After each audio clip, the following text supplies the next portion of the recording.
నరసింహ శతకం. నరసింహని దివ్య నామ మంత్రము చేత దురిత జాలములన్నీ ద్రోలవచ్చు. నరసింహని దివ్య నామ మంత్రము చేత బలుపైన రోగముల్ బాపవచ్చు. నరసింహని దివ్య నామ మంత్రము చేత రిపు సంగముల సమ్మరింపవచ్చు. నరసింహని దివ్య నామ మంత్రము చేత దండహస్తుని బంట్ల ధర్మవచ్చు. బలిరనేని మహామంత్ర బలము చేత దివ్య వైకుంఠ పదవి సాధింపవచ్చు. భూషణ వికాస శ్రీధర్మపుర నివాస దుష్ట సంహార నరసింహ దురిత దూరా. దుష్ట సంహార నరసింహ దురిత దూరా.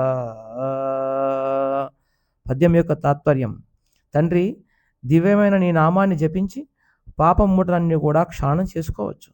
భయంకర వ్యాధులను పోగొట్టుకోవచ్చు. శత్రు మూకలను హతమార్చవచ్చు. యమదూతలను వెంటబడి తరమవచ్చు. నీ మంత్రం యొక్క దివ్యశక్తిచే వైకుంఠ పదవిని పొందవచ్చు. Please like, share, subscribe my channel. మరిన్ని వీడియోస్ గురించి చూడండి. నామ మహిమము అద్భుతం. నామము తొలగించలేని పాపం ఉండదు. అది భౌతిక రోగాలనే కాక భవరోగాన్ని కూడా రూపుమాపుతుంది. బాహ్య శత్రువునే కాక అంతరంగమున నిలిచి ఉన్న కామ కోదాది శత్రువును కూడా చీల్చి చెండాడుతుంది. Please like,